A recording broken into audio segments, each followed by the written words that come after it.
আসসালামু আলাইকুম। আশা করি সবাই আপনারা ভালো আছেন। আলহামদুলিল্লাহ আমিও অনেক, অনেক ভালো আছি। তো আজকে থাম্বনেল দেখে বুঝতেই তো পারছেন যে আজকে কি নিয়ে আলোচনা করব। তো আজকে দেখাবো যে গোবরের সার ছাড়া কিভাবে সুন্দর এবং পুষ্টিকর গাছের জন্য পুষ্টিকর মাটি তৈরি করা যায়। তো আমার একটা বেড আজকে খালি করছি। তো সেই বেডটার মাটিগুলো আজকে আমি আবার সুন্দর করে আবার রেডি করব। তো সেটাই আপনাদের সাথে আবার শেয়ার করব। আর কিছুদিন আগে আমি এখানে যে চালের বস্তাটা দিয়ে একটা গ্রো ব্যাগ তৈরি করছি। সেটার মধ্যে আর এই যে পাশে আরেকটা বেড খালি আছে, এটার মধ্যে কিছু গাছ আজকে লাগিয়ে দেবো। মানে গাছ বলতে বিচি লাগাবো, তো সেখান থেকে ইনশাল্লাহ আশা করি চারা উঠবে। তো আর এই যে পোকাগুলি দেখেন, বৃষ্টি পড়তে না পড়তেই পোকাগুলি শুরু হয়ে গেছে। এগুলি বাগানে যাদের আমরা বাগান করি তারা সবাই চিনি বা জানি প্রচুর পরিমাণে এই পোকাগুলি হয়। তো যাই হোক, গাছ লাগানোর প্রথম শর্তই হচ্ছে যে আপনার মাটি খুব সুন্দর রেডি করতে হবে। খুব সুন্দর করে বলতে সেখানে যে আপনার মানে রাসায়নিক যে জিনিসপত্রগুলো আছে বা অনেক বেশি খরচ আপনাকে করতে হবে তা না। কম খরচেও কিন্তু খুব ভালো মানের পুষ্টি গুণসম্পন্ন মাটি কিন্তু রেডি করা যায়। আর আজকের ভিডিওটা রেডি করতে গিয়ে আমার প্রায় ৬ থেকে ৭ বার ভুল হয়েছে। কেন যে এত ভুল হয়েছে সেটা বুঝলাম না। আসলে আজকের ভিডিওটা অনেক পেরেশানি লাগছে করতে। ভিডিওটা করার পরে ৬ থেকে ৭ বার আমি এটাকে ডিলিট করছি। তো লাস্টের দিকে গিয়ে এখন আবার ভয়েস দিতেছি। তো যাই হোক, একটু শেয়ার করে নিলাম। তো এই যে দেখুন এখানে কিছু ঢেঁড়সের বীজ আজকে লাগাবো। তো মাটিগুলি যে এতক্ষণ আমি নাড়াচাড়া করলাম, অবশ্যই বুঝছেন, যারা সবসময় বাগানে কাজ করেন তো তারা জানেন যে নরম মাটি আর শক্ত মাটি দেখলে কিন্তু তারা কিন্তু চিনতে পারে। তো যারা নিয়মিত আমার ভিডিও দেখেন তারা তো জানেন। আর যারা নতুন দেখতেছেন তাদের জন্য আজকের ভিডিওটা আশা করি আরও বেশি উপকারে আসবে। কারণ মাটি তৈরির জন্য অনেকে গাছ লাগাতে পারে না, আবার অনেকে শুধু মাটি দিয়ে সেখানে গাছ লাগায়। যার কারণে দেখা যায় কি, মাটিটা কয়েকদিন পরে এত পরিমাণে শক্ত হয়ে যায়, তো সেখান থেকে দেখা যায় যে গাছটা লাগানো হয় সেই গাছটা নতুন করে যে শিকড়গুলা বের হয় সেই শিকড়গুলো কিন্তু ছড়াতে পারে না। কারণ মাটি যত শক্ত থাকবে শিকড় কিন্তু আপনার টবের মধ্যে ছড়াবে না। আর শিকড় যদি ছড়াতে না পারে, বাড়তে না পারে, তাহলে কিন্তু সেখানে আপনি গাছও বড় হবে না, সেখান থেকে আপনি ফলনও পাবেন না। তার কারণে মাটিটা মানে আমাদের রেডি করাটা খুবই জরুরি একটা জিনিস। মানে প্রথম শর্ত হচ্ছে মাটি রেডি করা। তারপর তো বীজ অবশ্যই লাগবে, ভালো মানের বীজ লাগবে। তারপরে গিয়ে আপনি যা যত্ন করবেন গাছের, যেমন যত্ন করবেন সেই হিসেবে আপনি ফলন পাবেন। তো আর এরকম কালো সুন্দর মাটি রেডি করতে, নরম মাটি রেডি করতে অবশ্যই জৈব পদ্ধতি ব্যবহার করতে হবে। জৈব দিয়ে যদি বাগান করেন, বাগান যদি আপনার ফলন একটু কমও হয় কিন্তু আপনার মাটি সবসময় মানসম্মত থাকবে। কারণ আপনি যদি রাসায়নিক দিয়ে মাটি তৈরি করেন তো সেখানে দেখা যাবে কি, রাসায়নিক যে সারগুলি আমরা দেই তো সেটার মধ্যে থাকে, যেমন যদি কেউ রাসায়নিকভাবে তৈরি করে ইউরিয়া সার, রাসায়নিক সার, পটাশ সার, তারপরে হচ্ছে আপনার বিভিন্ন ধরনের এই ধরনের যে সারগুলি দিয়ে আপনার অনেকে মাটি তৈরি করে, তো তখন দেখা যায় কি মাটিটা খুব একটা নষ্ট হয়ে যায়, মাটির গুণাগুণ থাকে না। আর আপনি যতবার জৈবভাবে মাটি রেডি করবেন ততবার আপনার মাটির গুণাগুণ কিন্তু বাড়বে, কমবে না। তো যাই হোক, এই তো বিচিগুলো সব লাগিয়ে ফেললাম। তো এখন চলুন মাটিটা কীভাবে রেডি করি সেটা শেয়ার করি। ধৈর্য নিয়ে একটু ভিডিওটা দেখবেন। আর আরেকটা কিছু কমেন্টস করছিলেন যে আমি পেয়ারা গাছে কীভাবে কলম করি সেটা বলার জন্য। তা আসলে এটা বলে তো দেখানো যাবে না, তো সেটা আজকে দেখিয়ে দেবো। তো ভিডিওটা সম্পূর্ণ দেখেন, ইনশাল্লাহ দেখতে পারবেন। তো যাই হোক, এই যে চলে আসলাম মাটি রেডি করার জন্য। এই যে মাটিটা আমি সকালবেলা রোদে দিয়ে রাখছিলাম। আর আজকে ভিডিওটা আমি 2 ভাগে করা, সকালে আর বিকালে। তো মাটিটা সকালে রোদে দিয়ে রাখছি। একটু খেয়াল করলে দেখবেন মাটিটা কিন্তু প্রচুর পরিমাণে ঝুরঝুরে আছে। এইরকম মাটি কিন্তু গাছের জন্য আদর্শ মাটি। গাছ এ ধরনের মাটি কিন্তু পছন্দ করে। তো যাই হোক, এটার মধ্যে আজকে আমি চা পাতাও দিব না। তো তাছাড়াও কিন্তু আমি আজকে খুব সুন্দর একটা মাটি তৈরি করব। তো সেটা কীভাবে তৈরি করি চলুন দেখা যাক। তো এই তো মাটিগুলি সব গুছিয়ে নিয়ে যে এই যে দেখেন এখানে কিন্তু আমি কিছু ডিমের খোসা, যে সাদাগুলি দেখতে পাচ্ছেন এটি হচ্ছে ডিমের খোসা, এটা আমি ব্লেন্ডার করে একেবারে গুঁড়ো করে নিছি। আর সাথে যে নীল সারটা দেখলেন এটা হচ্ছে আপনার সারটার নামটা অবশ্য ভুলে গেলাম। তো এটার নাম হচ্ছে ফুরাডন। মানে ফুরাডনটা যদি আপনার গাছে দেন গাছের কোনো ক্ষতি হবে না।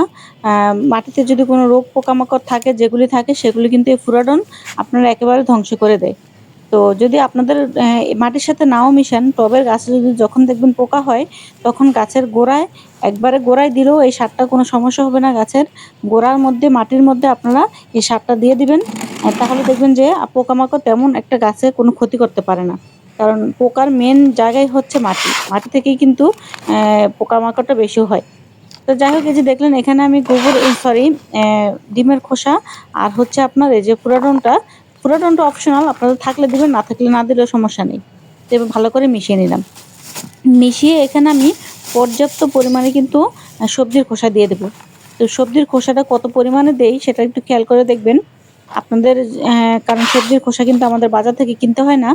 আমরা যে কিচেন ওয়েস্টগুলো আমাদের হয়, সেখান থেকে যদি আমরা প্রতিদিন রেখে দেই, সেটা দিয়েই কিন্তু আমাদের সুন্দর একটা মাটি তৈরি হয়ে যায়। আমার যতগুলি বেড রেডি করা আছে, যারা নিয়মিত ভিডিও দেখেন তারা জানেন আমি কিন্তু সম্পূর্ণ বেডটা আমার এগুলি দিয়েই কিন্তু আমি করি, চায়ের পাতা আর হচ্ছে সবজির খোসা। কারণ আমি কিন্তু গোবরের সারটা কিন্তু আমি আনতে পারি না। যার কারণে কিন্তু আমি গোবরের সার দিয়ে কখনই আমি আমার মাটিগুলো তৈরি করি না। আর যে ডিমের খোসা এভাবেও দিতে পারেন। এভাবে দিলে একটু সমস্যা হয় কি, মানে এটা পচতে একটু অনেকটা সময় নেয়। তো যার কারণে একটু ব্লেন্ডার করে গুঁড়া করে দিলে সেটা কিন্তু খুব ভালো মাটির সাথে মিশে যায়। আর এই যে দেখুন এখানে একটু খেয়াল করলে দেখবেন আছে হচ্ছে কলার খোসা, সবজির আলুর খোসা, পেঁয়াজের খোসা, আরও বিভিন্ন ধরনের ফলের খোসা। তো এইখানে কিন্তু গাছের জন্য পর্যাপ্ত পরিমাণে আপনার যতটুকু পুষ্টি, ভিটামিন দরকার সম্পূর্ণ কিন্তু এই সবজির খোসার মধ্যে আছে। এই মাটিটা যখন আমার গাছ হবে এই মাটিটার মধ্যে, তখন কিন্তু গাছের মধ্যে বীজ বা চারা লাগানোর দিন থেকে শুরু করে সামনে প্রায় ১ মাস বা ৪১ দিনের মতো গাছে কিন্তু তেমন কোনো খাবার না দিলেও গাছের কোনো ক্ষতি হবে না। গাছ এখান থেকে পর্যাপ্ত পরিমাণে কিন্তু খাবার পাবে। তারপর থেকে আপনারা মাসে একবার করে গাছে একটু করে খাবার দিয়ে যাবেন। সেটা কিভাবে দেই, নিয়মিত যদি ভিডিও ফলো করেন তাহলে কিন্তু দেখতে পাবেন। এই যে কাজটা এখন করলাম দেখতে পারলেন, এটাতে কিন্তু খুব সুন্দর গাছের জন্য খুব উর্বর একটা মাটি তৈরি হয়ে গেছে। তো এই মাটিতে যদি যখন গাছ হবে, গাছগুলো কিন্তু দেখার মতো হবে। আর গাছ কিন্তু প্রচুর পরিমাণে সুস্থ এবং হেলদি হয়ে কিন্তু বড় হবে। তো এইভাবে যদি আপনারা মাটি তৈরি করেন, যারা মাটি তৈরি করতে পারেন না তারা যদি আমার এই দেখানো পদ্ধতিতে যদি একটু মাটিটা তৈরি করেন, ইনশাল্লাহ আশা করি এখান থেকে অবশ্যই আপনারা নিরাশ হবেন না। আশানুরূপ ফলন কিন্তু অবশ্যই আপনারা পাবেন। তবে এর চাইতে মানে কম খরচে, কম যত্নে কিন্তু আর মাটি তৈরি করা কিন্তু দেখানো সম্ভব না। কারণ এর চাইতে কম খরচে আর কম জিনিস দিয়ে কিন্তু মাটি তৈরি হয়ই না। তো যেগুলো দিলাম সবগুলো আমাদের ঘরের মধ্যে থাকে। কোনোটা কিন্তু এখানে আমার বাইরের থেকে কিনতে হচ্ছে না। আর বললাম যে সারটা দিছি আমি, সেটা অপশনাল, ফুরাডন। আপনারা দিতে চাইলে দিবেন, না দিতে চাইলে কোনো সমস্যা নেই। তো যাই হোক, এই যে কথা বলতে বলতে মাটিটা কিন্তু একেবারে আমার রেডি হয়ে গেছে। তো এখানে চাইলে আমি আজকেও আমি এখানে চারা বসিয়ে দিতে পারবো। কারণ এখানে আমার রাসায়নিক কোনো সার দেওয়া নেই। তো মাটিটা তারপর আমি ২-১ দিন এখানে একটু হালকা পানি ছিটা দিয়ে রেখে দেবো। যাতে করে নিচে যে সবজির খোসাগুলি দিছি এগুলি পচে সুন্দর করে নিচের দিকে মাটিটা একটু টেপে যায়। আর এই যে খেয়াল করলে দেখবেন আলহামদুলিল্লাহ আমার গাছগুলি মাশাআল্লাহ কত পরিমাণে সুস্থ আছে। তো এখানে কিন্তু আমি শুধু এই একটা জিনিস দিয়েই মাটি তৈরি করা আমার এখন যা দেখলেন। আর বাড়তি একটা জিনিস দিই, সেটা হচ্ছে চা পাতা, যেটা বললাম যে আজকে আমি দিতে পারিনি। আমার প্রতিটা বেডে চায়ের পাতা আছে, আপনারাও এভাবে চায়ের পাতা দিবেন। আর চায়ের পাতাটা আপনারা যেখানে চা বানায় সেখানে দোকানে পেয়ে যাবেন, সেখান থেকে এনে নেবেন। ওনাদের বললে ওনারা দিয়ে দেবে। কারণ ঘরে আমরা যে চা খাই প্রতিদিন, চা আমাদের কিন্তু এতগুলো করে পাতা হবে না, এই ঘরে জমাতে গেলে অনেক দিন সময় লাগবে। তো যদি আপনারা চায়ের দোকান থেকে আনেন, বেশি নেয় টানা ১ সপ্তাহ আনলে আপনার বাগানের কিন্তু অনেক চা পাতার প্রয়োজন মানে মিটাতে পারবেন। তো যাই হোক, কমেন্টসের উত্তরের জন্য চলে আসলাম। এই যে দেখুন খেয়াল করলে দেখবেন এখানে একটা বড় একটা পেয়ারা গাছ আছে। মানে এটা হচ্ছে মা পেয়ারা গাছ। এটা খুবই বড় একটা পেয়ারা গাছ। তো এখান থেকে একটা পরিপক্ক ডাল আমাকে বাছাই করতে হবে, বা ছোট একটা ডাল বাছাই করতে হবে। আর চেষ্টা করবেন সবসময় ডাল যখন বাছাই করবেন, ডালটা যাতে একটু ঝোপালো টাইপের হয়।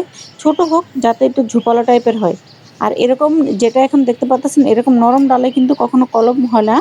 এরকম শক্ত আর পরিপক্ক ডাল কিন্তু লাগে গাছে কলম করার জন্য। সেটা হোক পেয়ারা চারা বা অন্যান্য যে কোনো চারা, লেবুর চারা বা আমের চারা, যে যেটা দিয়ে যেটা করেন আর কি। সবগুলোতেই কিন্তু এরকম পরিপক্ক ডাল লাগবে। তো একটু খেয়াল করে দেখেন আমি হাতটা কোন দিকে দিছি। এখানে কিন্তু একটা গিঁটের মতো আছে। এই গিঁট থেকে শুরু করে সামনের যে গিঁটটা একটু খেয়াল করে দেখবেন। ক্যামেরায় বোঝা যাচ্ছে কিনা, এই যে সামনের যে গিঁটটা, গিঁটের একটু উপরে কিন্তু আমি হাতটা রাখছি। এই ২ টা গিঁট এখান থেকে একটা মানে নিচে একটা গিঁট, উপরে একটা গিঁট। তো এই ২ টা গাঁথা যে আমি হাতটা যেখানে দেখালাম, গিঁটের নিচে, উপরে এবং নিচে আপনারা কিন্তু একটু গোল করে কেটে নিবেন। গোল করে কেটে মাঝখানে একটু লম্বালম্বি করে কেটে উপরে যে শক্ত ছালটা আছে সেটা আপনারা ফেলে দিবেন। যখন উপরে আর নিচে গোল করে কেটে লম্বালম্বিভাবে একটা দাগ দিয়ে, মানে ছুরি দিয়ে দাগ দিবেন, তখনই দেখবেন চামড়াটা খুব সুন্দর করে উঠে যাবে। উঠে যাওয়ার পরে তখন এখানে মাটি দিয়ে দিবেন, মাটি দিয়ে বেঁধে দিবেন।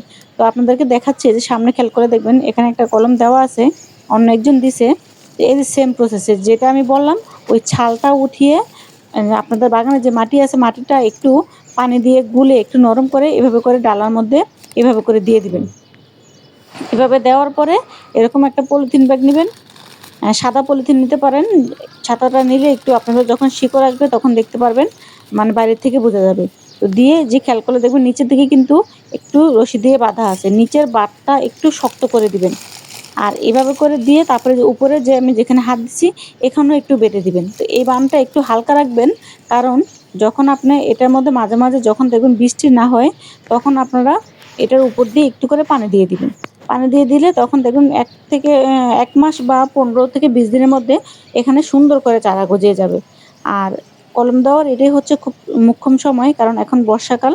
এখন কিন্তু খুব সুন্দর বৃষ্টি হয়, তো আপনাদের বাড়তি করে পানি দেওয়ার কোনো ঝামেলা থাকবে না।